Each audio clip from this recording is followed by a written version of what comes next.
Meus amores, nós chegamos agora para mais uma aula de eletromagnetismo. Dessa feita, agora nós vamos discutir a lei de Lenz. Papel e caneta na mão, que a nossa aula começa agora. Veja bem, na lei de Faraday, você entende que a variação do fluxo magnético é que afeta e produz a força eletromotriz induzida, a variação do fluxo. Talvez, quando você viu a aula anterior, você tenha se perguntado por que naquela equação tem um sinalzinho de menos. De fato, eu não falei. Mas tudo fará sentido agora quando discutirmos a lei de Lenz. E aí pense o seguinte, vamos para nossas figuras. Imagina essa primeira figura que a gente está observando aqui agora, de todas elas, a primeira apenas, tá bom? Bom, tem um campo magnético fluindo através da espira. Tem ou não tem? Claro que tem, porque a gente tem aqui, ó, deixa eu trocar aqui a cor da caneta, a gente tem aqui, ó, um polo norte, e aí a gente teria aqui, ó, as linhas do campo magnético passando aqui, certo? Não só essa, como essa outra aqui também. Deixa eu ver se eu melhoro aqui essa figura. Não, não deu aqui. Aqui, ó. Pronto. Elas estão passando aqui por dentro, certo? Pronto. Tem umas que passam aqui por fora também. Eu vou desenhar aqui para não confundir você. Pronto. Então nós temos aqui um fluxo magnético. O que eu quero que você imagine é que nós vamos pegar esse ímã que você está vendo aí e nós vamos fazê-lo se movimentar para o lado da direita em direção a essa bobina. Perceba que se eu aproximo esse ímã da bobina, vai aumentar o fluxo magnético. Vai ter mais campo magnético fluindo através da espira. O contrário aconteceria se a gente afastasse o ímã, mas vamos focar no aproximar desse ímã e dessa bobina. Eu estou aproximando o ímã, mas poderia deixar o ímã parado e trazer para perto dele a bobina, ou simplesmente fazer com que os dois caminhassem em direção um ao outro. Bom, quando isso acontece, há uma variação do fluxo magnético e a consequência disso é a criação de uma corrente elétrica induzida, já que o nosso circuito é fechado, nós temos uma espira fechada. Bom, nessa espira, ou nessas espiras, caso seja uma bobina, vai surgir a corrente. Eis a pergunta, em que sentido essa corrente vai girar? Ela vai girar no sentido horário ou vai girar no sentido anti-horário? Ou pode ser qualquer um desses sentidos? Então, pense comigo. Vamos imaginar inicialmente que nós temos uma corrente passando aqui nesse sentido anti-horário. Então, a corrente estaria fazendo isso aqui, ó. Certo? Sentido anti-horário. É importante que você perceba que se vai passar uma corrente pela bobina, implica dizer que a bobina vai gerar também um campo magnético. O seu próprio campo magnético vai ser produzido ali. Concorda? E para onde será esse campo magnético? Para que lado esse campo vai apontar? Então eu vou fazer o seguinte, eu vou representar o campo magnético agora. Deixa eu escolher uma cor aqui, eu vou pôr em lilás. Esse campo em lilás é o campo produzido pela bobina.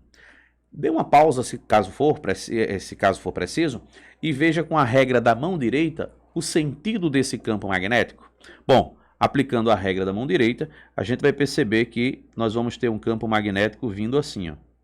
Ele está vindo do lado direito da sua figura e indo para o lado da esquerda. E aí, ó, ele vai estar assim, vindo para esse lado. Ele também vai estar aqui, ó, vindo para esse outro lado. Percebeu que o campo magnético produzido pela espira está se opondo ao campo magnético produzido pelo ímã? Pois é, quando isso acontece, ou seja, quando você tem um campo magnético saindo, a gente diz que aquela região comporta-se como um polo norte. Então, o lado esquerdo dessa bobina está comportando-se como se esse lado fosse um polo norte. E o lado que está por trás da bobina seria um polo sul. Percebe que o polo norte da bobina está repelindo o polo norte do ímã? Mas veja bem, como que o ímã está se aproximando se há uma repulsão? Bom, está se aproximando porque você, porque alguma máquina está fazendo força para aproximá-lo, realizando um trabalho, gastando energia mecânica para isso acontecer. É exatamente essa energia que foi usada para movimentar o ímã quem faz com que haja a indução e, como consequência, transforme energia mecânica em energia elétrica. Então você vai ter a energia elétrica daí saindo desse processo de conversão da energia mecânica em energia cinética. Agora, imagine se fosse o contrário. O contrário o quê? O sentido da corrente. Imagine que a corrente girasse para o sentido, deixa eu ver, horário. Olha para a figura. Se essa corrente que eu desenhei em verde tivesse girando no sentido horário, o campo magnético produzido pela espira seria o contrário do que você está vendo desenhado. Em outras palavras, onde está o polo norte da bobina, na verdade seria um polo sul. E aí a gente tem um grande problema, porque se eu tivesse desse lado aqui da bobina, o lado da bobina que está voltado para o ímã, fosse um polo sul, haveria uma atração entre o ímã e a bobina. Ou seja, eles dois atrairiam-se mutuamente sem a necessidade que nada externo fizesse força, que não houvesse nenhum desprendimento de energia mecânica. Sabe qual é o problema? É que isso viola a lei da conservação da energia. Isso quebra toda a ideia da lei da conservação, porque eu teria uma máquina perfeita, uma máquina que está transformando energia que vem do nada em energia elétrica, ou seja, ela está produzindo energia de si mesmo. E toda energia é resultado da transformação de uma energia já existente. Energia, ela apenas se transforma. Então, o sentido que a corrente vai se movimentar dentro das bobinas não são aleatórios, não é um sentido qualquer. É sempre um sentido que se opõe ao movimento que está sendo produzido por mim ou por você de aproximação ou de repulsão entre a bobina e entre a bobina e o ímã. Ficou claro isso? Isso que eu falei é exatamente o enunciado da lei de Lenz. O enunciado da lei de Lenz não é uma equação, é uma definição teórica. É quando ele percebe e, obviamente, testa isso para comprovar, mas fica para a gente a seguinte notação. Quando há uma variação do fluxo magnético, isso induz o surgimento de uma corrente. Legal. E essa corrente, ela tem que ter um sentido tal que ela produza um campo magnético em oposição ao movimento relativo entre a bobina e o ímã. Então, se você está criando um movimento de aproximação, vai ter que surgir uma força magnética de repulsão. Se você está criando um movimento de afastamento, vai ter que criar um campo magnético que vai provocar uma atração. Então, nessas 4 figuras que eu fiz aqui, olha o que é que nós temos aqui, ó. Na primeira, nós estamos imaginando que está tendo um movimento de aproximação. Por isso que eu deduzi que esse polo tem que ser um polo norte.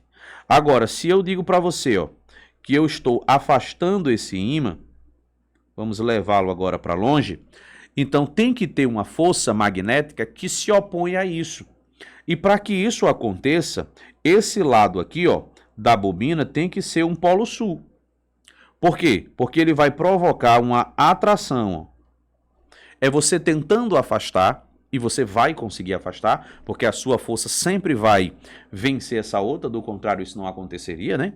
Não teríamos essa indução. Então é você puxando e eles tentando se atrair. A sua força tem que sobrepor essa outra. E aí, à medida que ele vai se afastando, ele vai criando uma corrente com outro sentido. Vamos desenhar agora. O sentido no caso sul é esse aqui, ó. Então você teria uma corrente no sentido horário, do ponto que a gente está observando, é claro. Agora imagine este terceiro caso. Eu vou aproximar um polo sul. Aproximando um polo sul. Então o que é que vai acontecer? Aqui na frente vai ter que surgir um polo sul também. Porque já que eu estou aproximando, tem que surgir uma força de repulsão. E para ser repulsão, quem repele um sul é outro sul. Então no anel tem que surgir um polo sul voltado para o ímã. E para ele ser um polo sul, a corrente tem que ter esse sentido aqui, ó. Regra da mão direita. Vamos para o quarto e último exemplo. Nós vamos afastar o polo sul. Afastando o polo sul, tem que surgir uma força de quê? De atração. Então isso aqui tem que ser um polo norte. Então esse polo norte vai atrair esse polo sul, para que a minha força precise se opor a precise sobrepor essa ação entre eles, né, de atração entre eles. E aí, ó, como é que vai ficar o sentido da corrente? já vai agora ficar no sentido anti-horário. Então, o sentido da corrente não é aleatório. Depende do tipo de movimento que está sendo causado e da polaridade do ímã. Agora, tem um macete bacana para você. Imagine o seguinte. Imagine ver essa bobina de frente. Aí você desenha aqui, ó, um polo norte aqui dentro. Desenha um N, certo? Quando você desenha o N, a própria perninha do N diz para você para que lado vai ser a corrente. Ó. A corrente, deixa eu pegar a caneta verde novamente, a corrente vai estar agora no sentido anti-horário. Ops, apaguei aqui sem querer, não foi? Vamos voltar? Pronto. Aqui, pronto. Vai ser no sentido anti-horário. Agora, se você fez a análise e percebeu que tem que ser um polo sul, então se é um polo sul, vamos desenhar um sul aqui dentro, ó. O sul. Então, olha o sentido da pontinha do S. Ele já diz qual é o sentido da corrente elétrica. É no sentido horário. Percebeu como é fácil? Como é simples? Então, em resumo, a lei de Lenz ela serve para dizer para a gente que o sentido da corrente não é um sentido qualquer. Tem que se opor, tem que criar um campo que se oponha ao movimento relativo entre ímã e bobina. Agora, quais as aplicações e implicações dessas duas leis? Onde elas podem ser aplicadas no cotidiano?